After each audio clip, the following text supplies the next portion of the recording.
Widow tried to trade her hair for bread. The vampire king said, "Keep it, I'll feed you both. It is all I have left of value, my lord.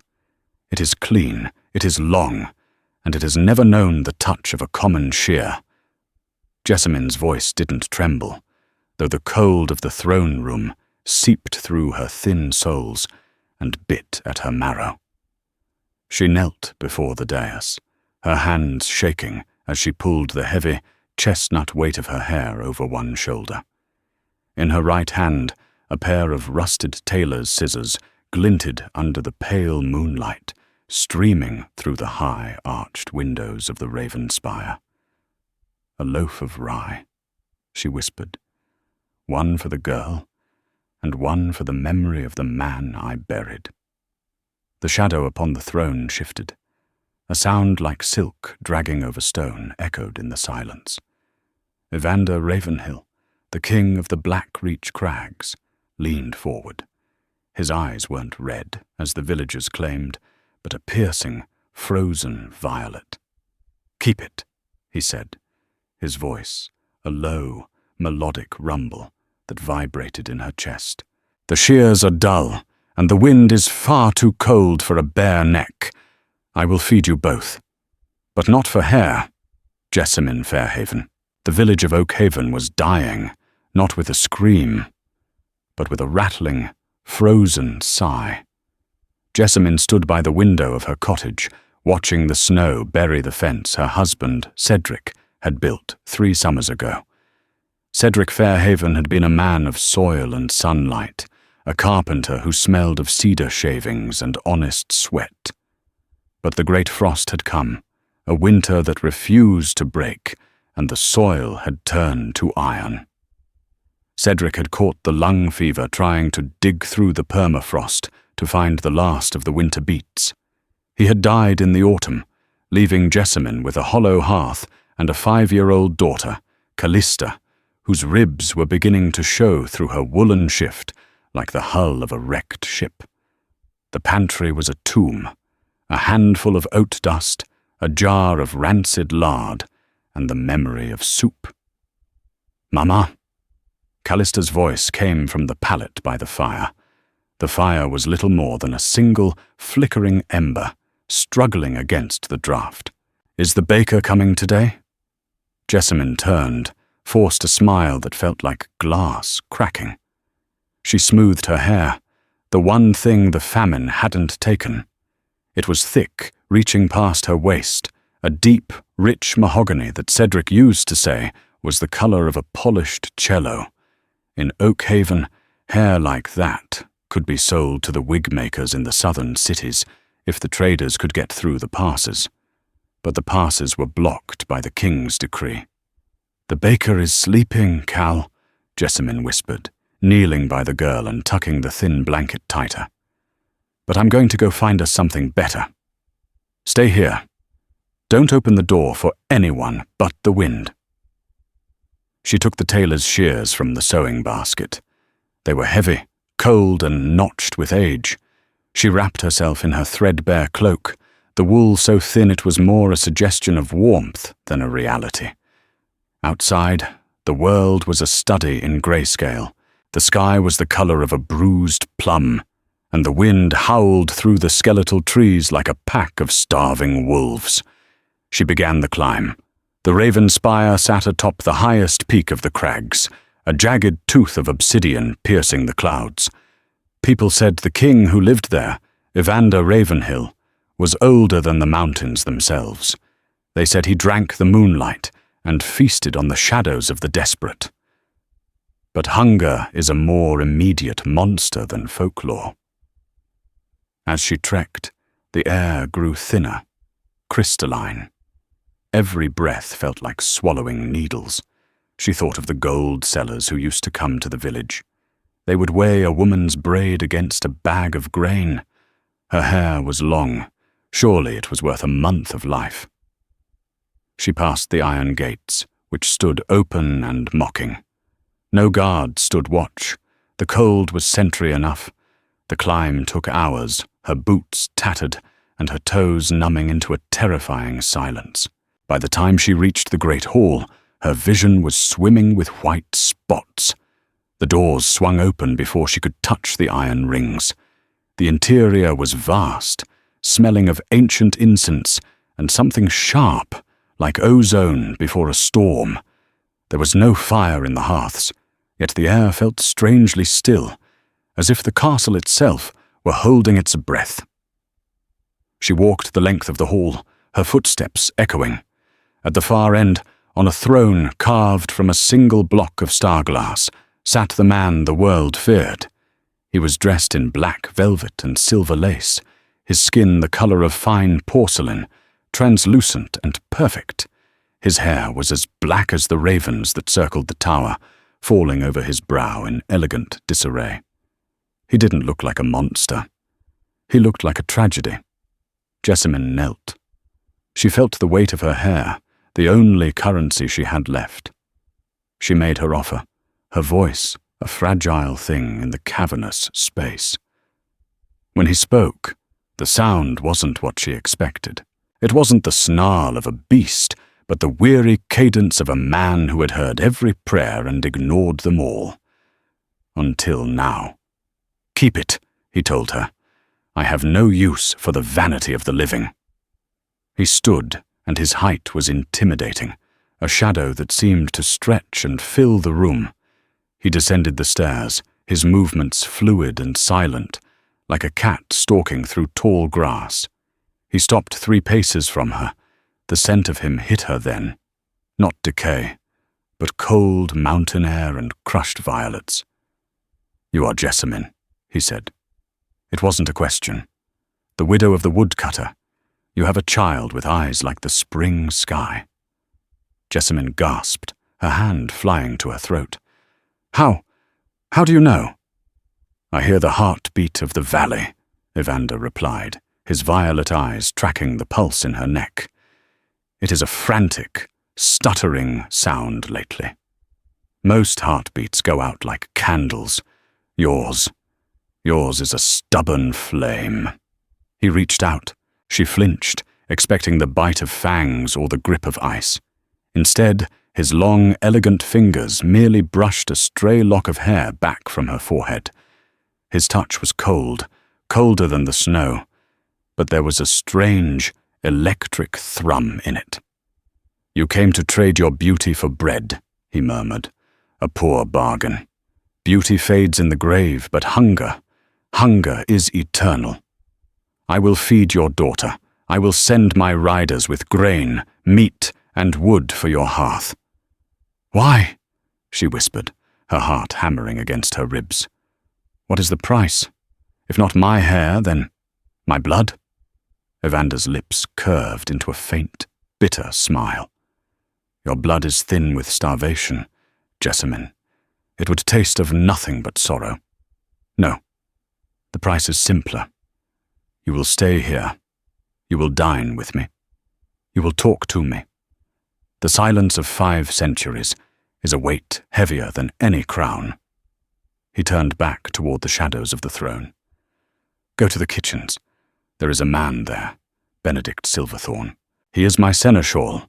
He will give you what you need for the journey back to fetch the girl.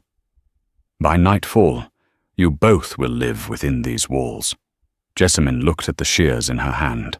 She looked at the king's back. A soft cliffhanger of fear and hope warred in her chest. She was trading her freedom for a loaf of bread, and she knew, with the instinct of a hunted thing, that once she entered the Raven Spire as a guest, she might never leave as anything else. The descent back to the village was a blur of adrenaline and disbelief. Following close behind her was a figure that seemed to have materialized from the very stones of the castle. Benedict Silverthorn was a man of sharp angles and graying temples, dressed in a charcoal-colored coat that seemed to absorb the light. He led 2 massive black horses laden with panniers. When they reached the cottage, Jessamine burst through the door. "Callista!" The girl was huddled by the dying ember, her eyes wide. When she saw the bread, real white flour bread dusted with seeds, she wept. It was a sound Jessamine would never forget, the sound of a child being saved from the brink. Benedict didn't speak. He moved with a mechanical efficiency, unloading crates of salted beef, jars of honey, and sacks of heavy golden grain. He rebuilt the fire with logs that burned with a blue, unnatural heat, instantly chasing the frost from the corners of the room. "The king expects you before the moon reaches its zenith," Benedict said, his voice like dry parchment.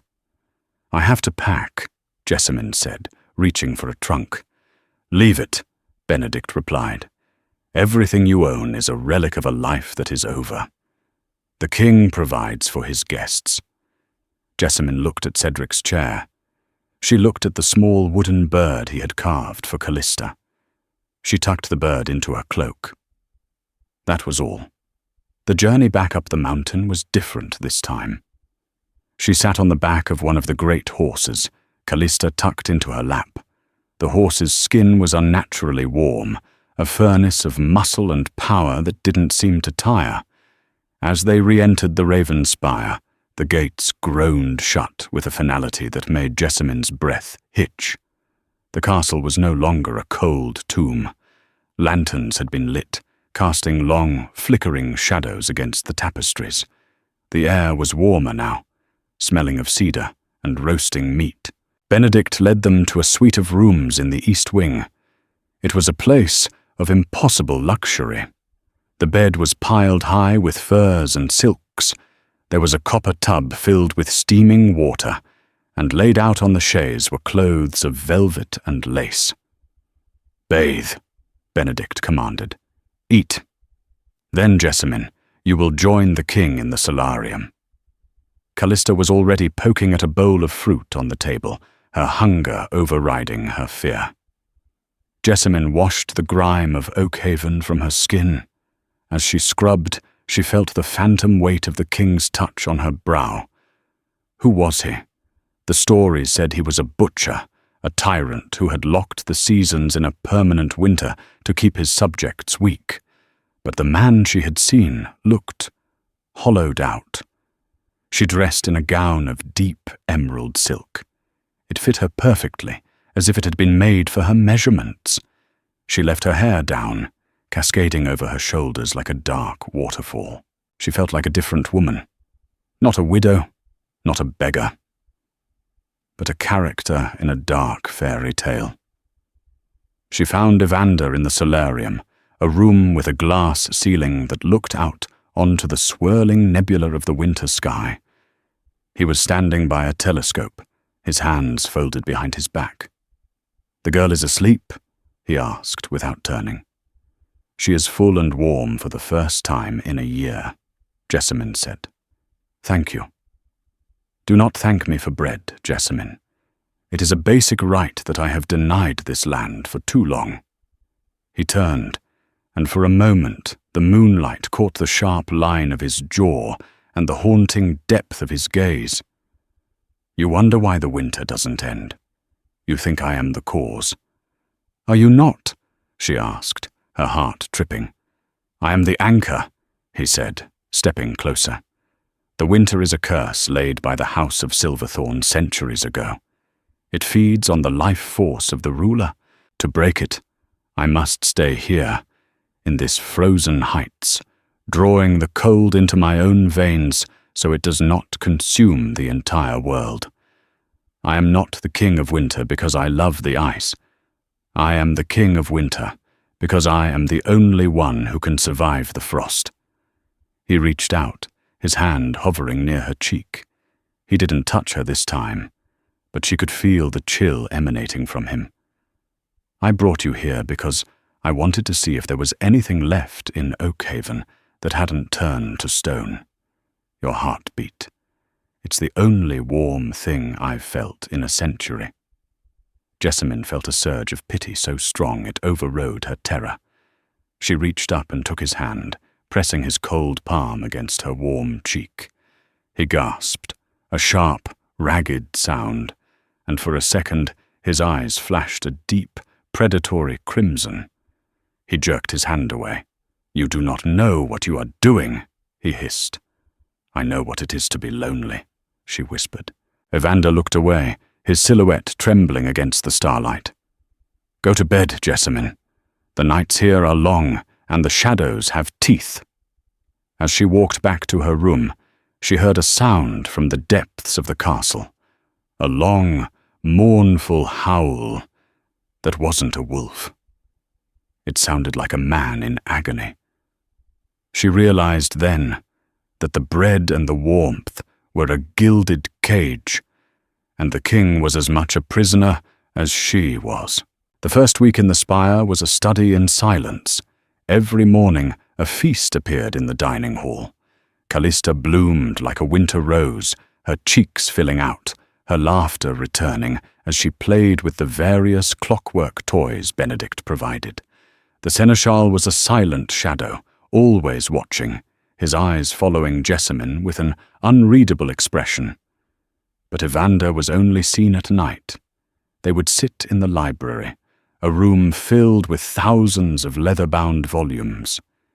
He didn't ask her for her blood. He didn't ask her for her hair. He asked her about the smell of rain on hot dust. He asked her about the sound of a honeybee's wings. He asked her about the feeling of a sun-warmed tomato picked fresh from the vine. I have forgotten the sun, he confessed one night, his voice a ghost of a sound. The curse forbids me from leaving the heights. If I descend to where the sun touches the earth, the anchor breaks, and the great frost will sweep across the southern kingdoms, burying them forever. Is there no cure? Jessamine asked, her fingers tracing the gold-leafed spine of a book. Only a sacrifice, Evander said, looking at her. A heart that beats for the king must be given to the mountain.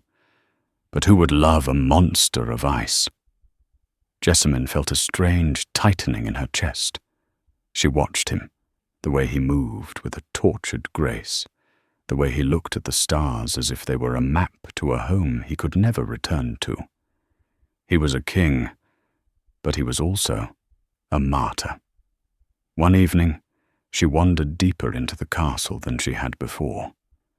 She was looking for the source of the music she heard, a haunting violin melody that seemed to weep through the walls.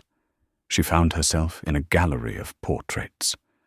Most were of grim-faced men with the Ravenhill jaw, but one was different. It was a woman with hair like Jessamine's, her eyes full of fire. The plaque read, Leocadia Ravenhill, the last queen. She was my sister, a voice said behind her. Jessamine jumped. Benedict was standing in the doorway, his face illuminated by a single candle. She tried to break the curse, Benedict said, his voice unusually soft. She thought she could trade her own life for the spring, but the mountain is greedy. It took her life and kept the winter. Why are you telling me this? Jessamine asked. Because, Benedict said, stepping into the room, the king is growing weak. The anchor is fraying. He brought you here because he is hungry, Jessamine. Not for bread, for life. Every moment you spend with him, you are giving him a reason to want the world. And if he wants the world too much, he will leave this tower. And if he leaves, we all die. Jessamine looked back at the portrait of Leocadia. She thought of the way Evander's eyes softened when she spoke of the sun. She thought of the coldness of his skin. That night, when she met Evander in the solarium, the atmosphere was different. A storm was raging outside, the wind lashing against the glass like a titan's fist. Evander was pale, almost translucent. He was slumped in his chair, his eyes closed. Evander, she whispered, using his name for the first time. He didn't answer. His breathing was shallow, his pulse barely a flicker at his wrist. Jessamine knelt beside him. She saw a thin line of frost creeping up his throat, crystallization of the curse. Without thinking, she leaned forward and pressed her lips to his. It wasn't a romantic kiss. It was a desperate attempt to share warmth. But as soon as their lips met, the world exploded. A surge of heat, violent and ancient, tore through her. She felt her own life force being pulled toward him like water down a drain. Evander's eyes snapped open.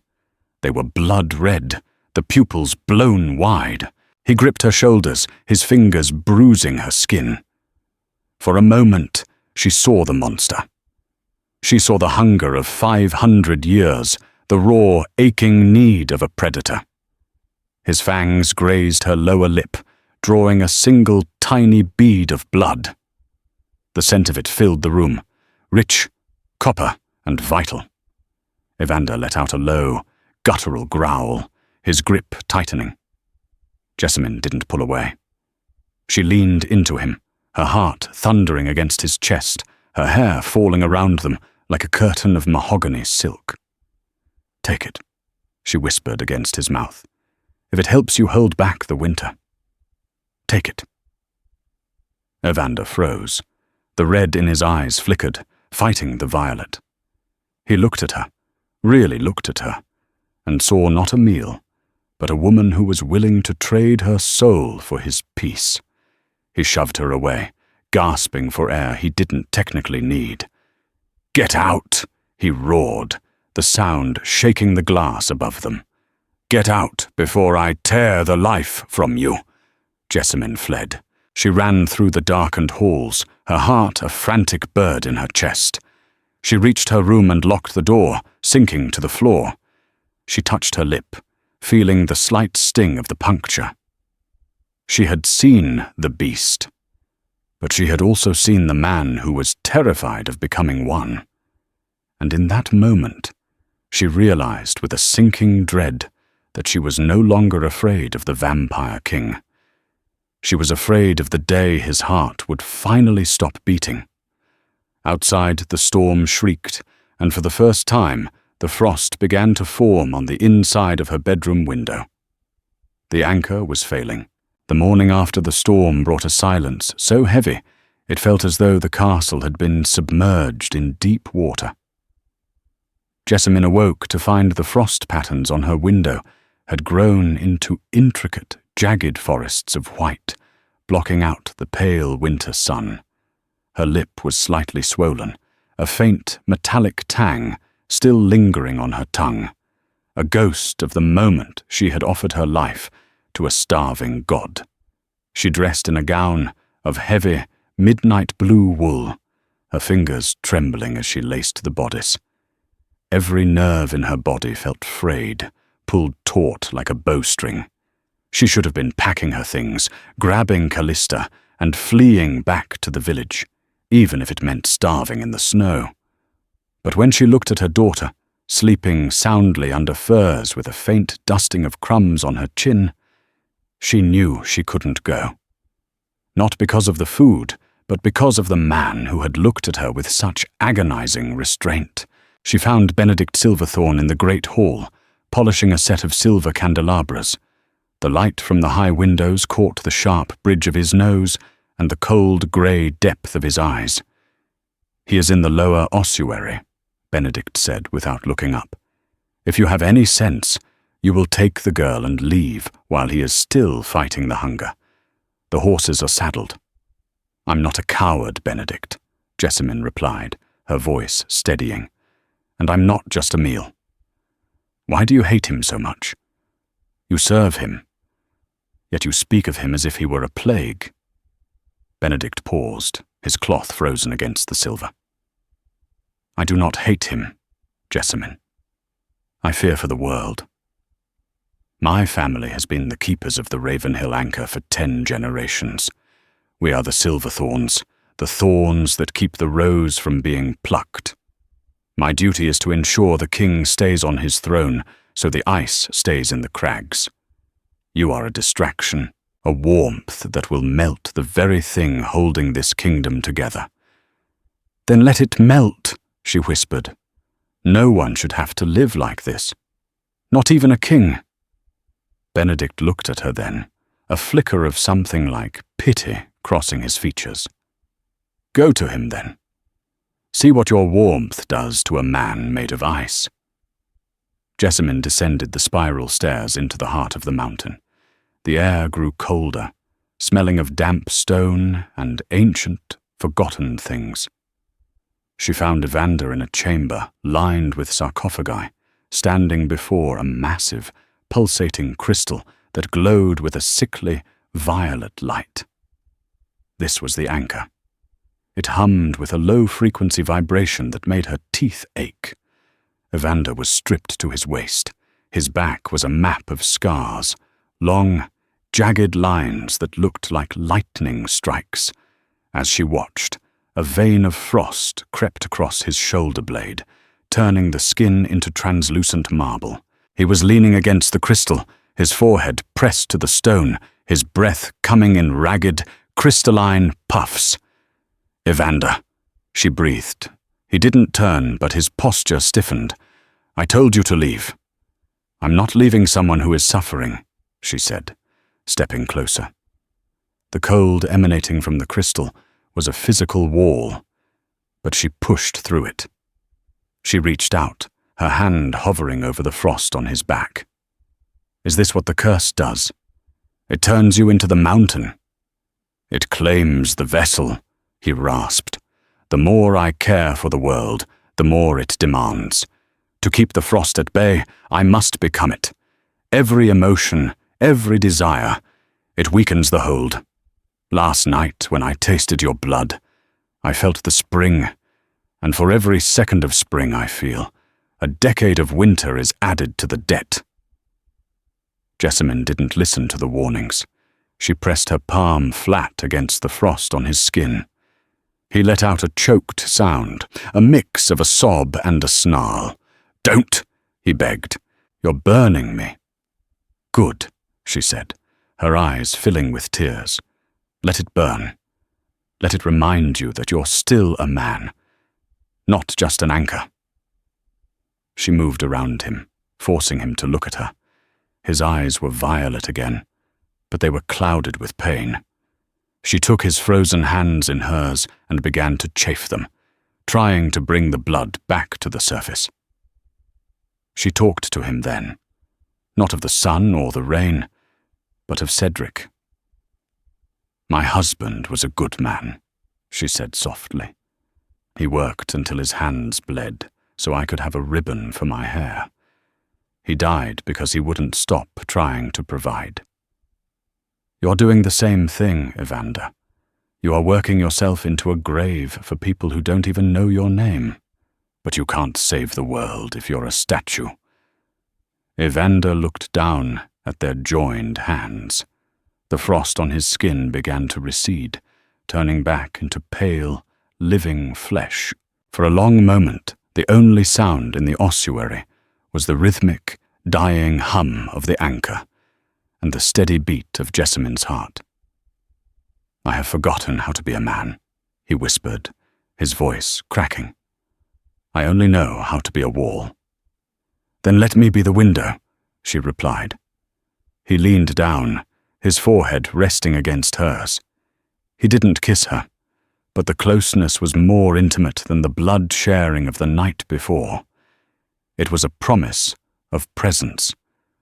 But as the warmth grew between them, the crystal behind him flared a violent, angry purple, and a crack echoed through the chamber like a gunshot. The mountain was reclaiming its king, and it would not suffer a rival for his heart. Following the incident in the ossuary, the atmosphere in the spire shifted from a cold truce to a desperate vigil. Evander had regained his strength, but the crack in the anchor remained, a jagged reminder that the balance was precarious. To keep Jessamine away from the dangerous lower levels, Evander led her to a part of the castle even Benedict rarely visited. It was a conservatory perched on a precarious ledge of the spire, encased in thick, reinforced glass. "My mother's garden," Evander said, opening the heavy brass doors. Jessamine gasped. It wasn't a garden of dirt and leaves. It was a masterpiece of alchemy and art. Thousands of flowers made of blown glass filled the space, roses of ruby, lilies of pearl, and vines of emerald that wound around silver trellises.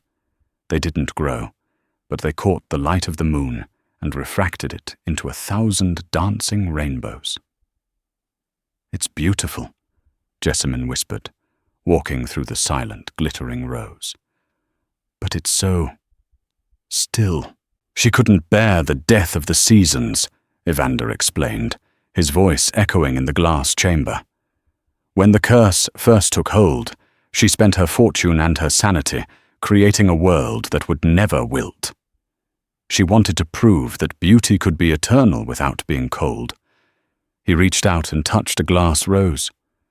She was wrong. Without the rot, there is no growth. Without the winter, the spring has no meaning.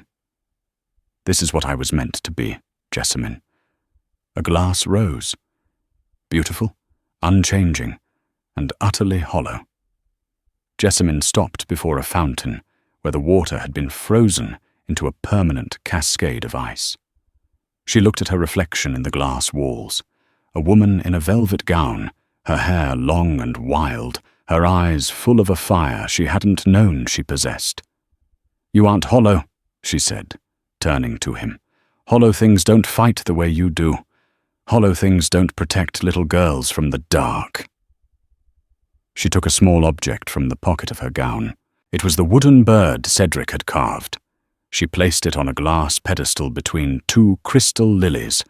The rough-hewn cedar looked out of place among the perfection, but it pulsed with the warmth of the hands that had shaped it.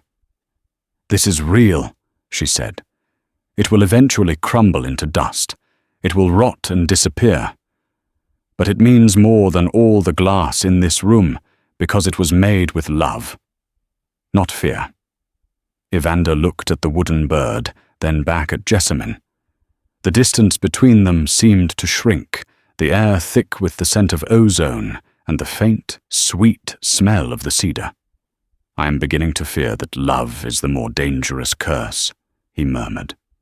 They spent hours in the garden, talking of things that had nothing to do with kingdoms. He told her of his youth before the anchor, of riding horses across the high plains, and the taste of summer wine. She told him of the first time she saw Callista's face, and the way the village used to celebrate the solstice with bonfires and song. As they talked, the glass flowers seemed to vibrate. The warmth of their conversation, the sheer vitality of their connection, was reacting with the magic of the room. A soft chime filled the air, like 1,000 tiny bells, but the moment was shattered by a scream from the direction of the east wing. "Callista!" Jessamine cried, already running. They found the girl in the hallway, huddled against a tapestry, but she wasn't alone. A shadow, darker than the night, was coiling around her feet. It was a manifestation of the curse, a frost wraith born from the crack in the anchor. It looked like a tattered cloak made of snow and malice. Evander moved with a speed that defied the eye. He stepped between the girl and the shadow, his hand bursting into a pale violet flame. He struck the wraith, and it shrieked, a sound that made the glass in the nearby windows shatter. The wraith dissipated, but the damage was done. The hallway was coated in a layer of black ice that felt like it was drinking the light. Evander turned to Jessamine, his face a mask of fury and fear. "It's finding her. The mountain knows I have found something I value more than the ice. It is targeting the child to bring me back to heal." Jessamine scooped Callista into her arms, the girl sobbing into her neck. "Then we have to leave. We have to go now." "You can't," Evander said, his voice dropping to a low, haunted register. "If you leave the spire now, the wraiths will follow you into the valley. They will hunt you across the snow. The only place you are safe is within the circle of the anchor, but the anchor is breaking because of me." He looked at the black ice on the walls, then at the woman he was beginning to love. "I have to go to the summit. I have to offer the mountain a greater price than my silence." "No," Jessamine said, grabbing his arm. "Don't go alone." "I have no choice," he said, gently unbinding her fingers. "Stay with Benedict. He knows the wards. If I don't return by dawn, the winter is yours." The hours following Evander's departure for the summit were a descent into a private purgatory. Jessamine sat in the library, Callista asleep in her lap, while Benedict paced the room, his hands moving in complex patterns as he reinforced the silver wards on the doors. The castle groaned, the very stones screaming as the mountain's fury intensified. Outside, the wind had become a physical force, battering the spire until it seemed the tower would snap like a dry twig. "He shouldn't have gone," Benedict muttered, his face pale in the flickering candlelight. "The summit is where the curse is strongest. It's where the Silverthorn who started this first bound, the Ravenhill blood. The mountain doesn't want a price, Jessamine. It wants the king's soul." "Why would your family do this?" Jessamine asked, her voice tight with anger. "Why bind a whole line of people to such a miserable fate?" Benedict stopped his pacing and looked at her, because 500 years ago, the world was burning. A great fire demon had risen from the south, and the only thing that could stop it was the primordial cold of the crags. My ancestor struck a bargain with the earth itself. The Ravenhills would provide the vessel, and the Silverthorns would provide the chains. We saved the world, Jessamine, but we forgot to save ourselves. Jessamine looked at the door. "He's not just a vessel. He's a man." "To the mountain, he is a battery," Benedict said, "and he is running dry." Suddenly, the wards on the door flared bright white and then went dark. A coldness, deeper than any they had felt, seeped under the threshold. Benedict drew a silver dagger, his eyes darting to the shadows. "It's here," he whispered. The shadows in the corners of the library began to stretch and warp, taking on the shapes of men in tattered armor, the ghosts of those who had died in the great frost, now puppets of the mountain's will. They moved with a slow, grinding grace, their eyes glowing with a malevolent blue light. Jessamine didn't have a sword or magic. She had her hair, her heart, and her husband's carving. She stood up, shielding Callista, and grabbed a heavy iron fire poker from the hearth. "Get back!" she hissed at the shadows. Benedict fought with a desperate, practiced skill, his dagger flashing, but there were too many. The cold was slowing his movements, turning his blood to sludge. A shadow lunged at Jessamine, its hand a claw of ice reaching for her throat. She swung the poker, striking the shadow's chest. It shattered like glass, but another took its place. She felt the frost biting at her skin, the life being sucked out of her. Just as the shadows closed in, a sound echoed through the castle. Not a scream, but a song. It was the violin melody Jessamine had heard before, but now it was loud, defiant, and filled with a searing heat. The shadows recoiled, their forms flickering like candles in a gale. In the doorway stood a woman who looked exactly like the portrait of Leocadia, but she was translucent, a spirit of gold and flame. She wasn't a wraith of the mountain. She was a memory of the sun. "Brother," the spirit whispered, her voice a warmth in the room. The ghosts vanished, unable to withstand the presence of a soul that had died for love. Benedict fell to his knees, tears carving tracks through the frost on his face. "Leocadia." "The king is falling," the spirit said, looking at Jessamine. "The mountain has claimed his heart, but his soul is still reachable. You must go to him, Widow Fairhaven. Only the living can touch the dead." The spirit faded, leaving behind a lingering scent of violets and wood smoke. Jessamine didn't hesitate. She handed Callista to Benedict. "Watch her. If I don't come back, take her to the south. Don't look back." "Jessamine, you'll freeze before you reach the stairs," Benedict cried. "Then I'll die warm," she shouted back, already running toward the central spire. The climb to the summit was a journey through a nightmare. The wind tried to throw her from the narrow stone stairs, and the snow blinded her. Her hands were numb, her breath a series of agonizing gasps. But she kept moving, driven by the memory of Evander's violet eyes and the way he had touched her hair as if it were the most precious thing in the world. She reached the summit, a flat plateau open to the sky. In the center stood a throne of solid ice, and upon it sat Evander. He was encased in a shell of crystal, his eyes closed, his skin as blue as the deep ocean. The mountain was consuming him, the curse finally completing its task.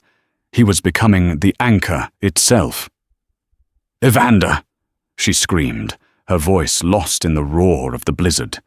She threw herself at the ice, clawing at the shell with her bare hands. It was like trying to break a diamond. She felt her own heat fading, her heart slowing. She realized then that she couldn't break the ice from the outside. She leaned her forehead against the crystal, right over where his heart would be. She closed her eyes and thought of everything warm, of Cedric's fire, of Callista's laugh, of the smell of summer rain. She offered it all to the mountain. "Take me instead," she whispered into the ice. "I have a heart that beats for him. Take my life, but give him back his." The ice didn't break. It began to glow. A soft, pulse-like light started deep within the crystal, matching the rhythm of Jessamine's fading heartbeat. And then, a crack. A single hairline fracture appeared on the surface of the shell. A drop of blood, Jessamine's blood, from her frost-bitten fingers, seeped into the crack. The mountain let out a roar of rage that shook the very foundations of the world, and the sky turned a blood red as the sun began to rise. But the sun wasn't supposed to be visible from the Raven Spire. The anchor was breaking, and the dawn was coming with a vengeance. The explosion was not one of sound, but of light, a blinding, violet-white flash that seared the retinas and turned the world into a canvas of pure radiance. When the roar of the mountain finally died away, replaced by a ringing silence that felt like falling, Jessamine found herself lying on the jagged stone of the summit. The air, once sharp enough to shatter bone, was suddenly soft. It smelled of damp earth and something impossible. Wet moss. She blinked away the spots in her vision. The ice throne was gone. In its place was a heap of shimmering, salt-like crystals that were already beginning to weep into the cracks of the rock. "Evander," she whispered, her voice a dry rasp. A few feet away, a figure lay huddled on the ground. He was no longer encased in crystal, but he was as still as a fallen statue. Jessamine crawled toward him, her hands scraped raw, her fingernails bleeding from her attempt to claw through the ice. She reached him and rolled him onto his back. His skin was no longer the translucent blue of the deep glacier. It was pale, yes, but there was a faint, subterranean flush of pink returning to his cheeks. His chest moved, a slow, hitching rise and fall. He was breathing. "Evander, look at me," she pleaded, cradling his head in her lap. His eyes fluttered open. The violet was still there, but the predatory red had vanished entirely, replaced by a clarity so deep it was like looking into a twilight sky. He looked at her, and then he looked past her, at the horizon. The sun had broken the line of the crags. It wasn't the pale, sickly orb they had seen for centuries, but a gold-fire giant that turned the snow into a field of diamonds. For the first time in 500 years, the sun touched the Raven Spire without being filtered through a veil of frost. Evander let out a sound, a choked, rattling laugh that turned into a cough. He reached up, his fingers trembling, and touched Jessamyn's cheek. His hand was warm, not the burning heat of a fever, but the steady, comforting warmth of a living man. "The anchor," he whispered. "It's gone. You're free," she said, tears splashing onto his forehead. "No," he murmured, his gaze locking onto hers with an intensity that made her heart skip. "I am not free. I am finally home." But the mountain was not finished with its tantrums. Below them, the raven spire groaned. Without the anchor to stabilize the ancient magics, the very foundations of the castle were shifting. A crack appeared in the plateau, snaking toward them like a lightning bolt. "We have to move," Jessamyn said, trying to hoist him up. Evander struggled to his feet, leaning heavily on her. His immortality was draining away, leaving behind the weight of 5 centuries of exhaustion. As they moved toward the stairs, a shadow loomed over them. It was Benedict, his face pale and his silver dagger sheathed. "The lower levels are flooding," Benedict said, his voice stripped of its usual frost. "The ice is melting all at once. If we don't reach the inner sanctum, the tower will collapse before the valley can even see the spring." He looked at Evander, really looked at his king, and for the first time, Benedict bowed. It wasn't the bow of a servant to a master, but of a man to his brother. "The debt is paid, Evander. My family.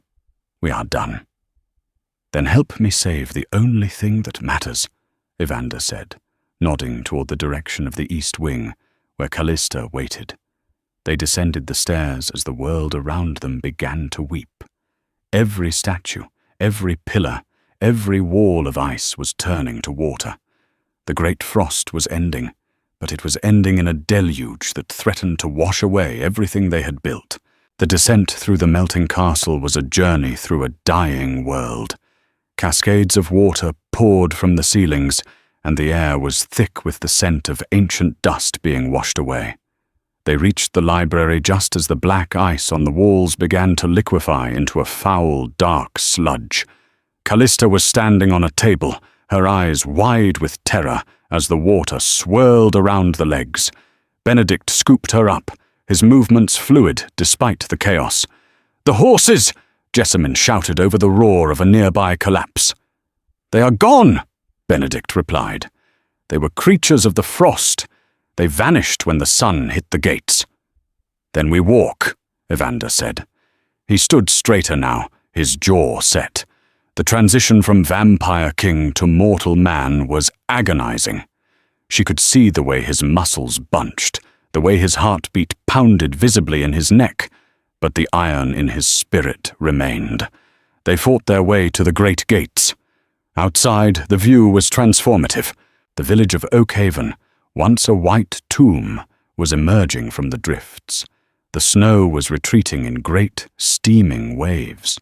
Patches of brown earth were appearing like islands in a receding sea. As they stepped onto the mountain path, the warmth hit them. It was a physical weight, the humid, heavy embrace of a spring that had been delayed for half a millennium. Evander stumbled, his knees buckling. Jessamyn caught him, her arms wrapping around his waist. He looked out at the valley, his eyes filled with a terrifying wonder. "It's so loud," he whispered. He was right. The silence of the winter had been replaced by the roar of 1,000 new streams, the cracking of icebound trees, and the distant muffled cheers of people who had forgotten what it felt like to be warm. They made their way down the treacherous path, no longer protected by the king's magic. Every step was a struggle of flesh and bone. Jessamyn's boots were ruined, her feet cut by the stones, but she felt a lightness in her chest that surpassed any pain. She looked at Evander. His hair was damp with sweat and meltwater, his velvet coat stained with mud. He looked human. He looked real. Halfway down, they stopped by a small grove of trees that had been frozen for generations. As they watched, a single tiny bud on a willow branch swelled and burst, revealing a sliver of bright neon green. Evander reached out and touched it with the tip of his finger. He began to weep.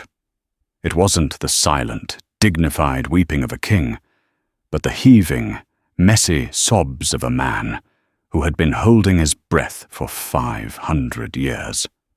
"I didn't think I'd ever see it," he choked out. "I didn't think it was real anymore." Jessamine pulled him close, her hair falling over them both like a cloak. "It's real, Evander, and it's yours. You gave them this." "We gave them this," he corrected, looking at her through his tears. But as the sun reached its zenith, a final shadow fell over them. A group of villagers from Oakhaven were climbing the path, led by a man Jessamine recognized. The village elder, a man who had lost 3 sons to the frost. They carried pitchforks and rusted swords. They hadn't come to thank the king. They had come to kill the monster they blamed for their misery. Jessamine stepped in front of Evander, her hands clenched into fists.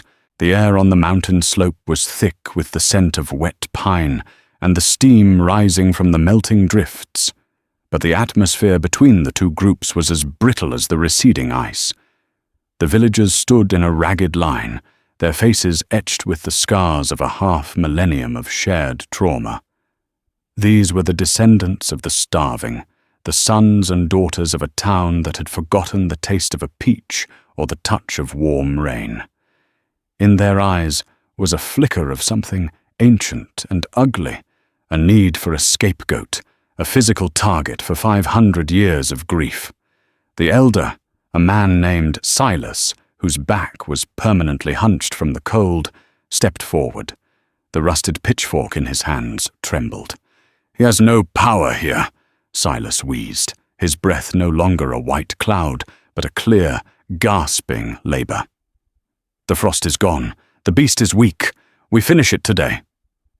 Jessamine's voice rang out, sharp as a whip crack against the stone. "Look at him, Silas. Look at the beast you fear." She moved slightly aside, exposing Evander. He was leaning heavily against a jagged rock, his breath shallow, his skin glistening with honest, human sweat. The violet glow in his eyes had dimmed to a soft, soulful hue. He looked vulnerable, frighteningly so. "You speak of 500 years of winter," Jessamine cried, her voice echoing down the valley. "But he spent those 500 years in a cage of his own making. He drank the frost so it wouldn't swallow your homes. He lived as a monster so you could live as men. If you kill him now, you kill the only heart that was brave enough to stay in the dark for you." A murmur rippled through the villagers. A young man at the back, his hands raw from the winter's bite, lowered his axe. "Look at the water," the lad whispered. It's running clear. The black ice is gone." Benedict stepped forward then, his presence like a pillar of granite. He didn't draw his weapon, but his aura demanded attention. "I am Benedict Silverthorn. My blood provided the chains. His blood provided the life. The debt of the Raven Hills is paid in full. If you spill 1 drop of his blood today, you spill the blood that bought your spring. Is that how Oakhaven begins its new age? With murder?" Silas looked at the rushing streams, then at the green bud on the willow branch that was now shivering in the first warm breeze the valley had known in centuries. The fury in his eyes slowly dissolved into a profound, hollow exhaustion. He let the pitchfork clatter to the stones. "Let them pass," Silas whispered, his voice breaking.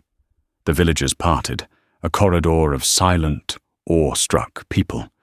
As Jessamine led Evander through them, the silence was heavy, but it was no longer hostile. It was the silence of a people realizing they were finally, truly, allowed to breathe. The journey to the cottage took hours. The world was changing as they walked. The snow retreated before them like a shamed ghost, revealing the brown, sleeping earth beneath. By the time they reached the small, lopsided home where Cedric had once lived, the air was almost balmy. The cottage was a wreck. The thatch was sodden, and the garden fence was a heap of rotting wood. But as Jessamine pushed open the door, a shaft of real, golden sunlight pierced through a hole in the roof, illuminating the dust motes dancing in the air. "It isn't a palace," Jessamine said, her voice small as she helped Evander into Cedric's old wooden armchair. Evander sat back, his head thumping against the high wooden rest. He closed his eyes, his chest rising in a deep, rhythmic sigh. "It is perfect," he murmured. "It smells of wood smoke and... you." Benedict stayed only long enough to help them clear the worst of the debris. He looked at the horizon, where the sun was beginning to set in a riot of orange and purple. "The world will come knocking soon," he said, looking at Evander. "The southern kingdoms will want to know why the winter broke. But for tonight, you are dead to them." With a final, stiff bow, Benedict took Callista by the hand to the small loft above. "I will watch the girl. Sleep, my lord. Sleep, Jessamine." Left alone in the dimming light of the hearth, Jessamine knelt before Evander. She took his hands in hers. They were calloused, warm, and mortal. The transition was clearly taking its toll. He looked as though he might sleep for a decade. "I thought I would hate the sun," Evander whispered, his eyes opening a sliver to find her face. "I thought its touch would burn me to ash." "And now?" He reached out, his fingers tracing the line of her mahogany hair, lingering on the weight of it. "It only burns because of how much I want to stay in it. With you." Jessamine leaned forward, resting her forehead against his knee. The memory of Cedric was there, a soft, foundational stone in her heart, but it didn't block the light. She had buried her husband in the frost. She would love Evander in the spring. "The village will talk," she said softly. "They will call us cursed, or blessed, or both." "Let them talk," Evander replied, his voice thick with the onset of a restorative slumber. "I have spent 5 centuries listening to the wind. I would rather listen to the sound of your breath for the next 50. The fire in the hearth crackled, a real fire, fed by the dry cedar Jessamine had scavenged. It cast a warm, flickering glow across the room, chasing the last of the shadows into the corners. Outside, the night wasn't a frozen terror, but a soft, velvet embrace. The roar of the meltwater was a lullaby, a promise that the earth was waking up. As Evander's grip on her hand loosened into the heavy stillness of sleep, Jessamine felt a sense of peace that surpassed all understanding. She had gone to the mountain to trade her hair for bread, but she had come back with a life that defied both crown and curse. She leaned up and pressed a kiss to his brow. "Rest, my king," she whispered. "The dawn is coming." The Raven Spire remains a jagged silhouette against the sky, a monument to a time when silence ruled the crags. But the gates stay open, and the halls are no longer filled with shadows, but with the echoes of the wind. Below, in the valley, the fields are lush and green, and the children of Oakhaven tell stories of the widow who tamed a king with nothing but her heart. Love, they say, is the only magic that can melt a mountain. It is a bond that requires no blood, only the courage to stay when the world grows cold. Together, Jessamine and Evander built a life, not out of velvet and lace, but out of soil and sunshine, a testament to the fact that even the longest winter must eventually surrender to the light. Their story lives on in every blooming flower, a poetic reminder that destiny is not a chain, but a choice. If you enjoyed this cinematic journey of love and survival, please don't forget to like this story. Share it with someone who believes in the power of second chances, and subscribe for more atmospheric tales of romance and destiny.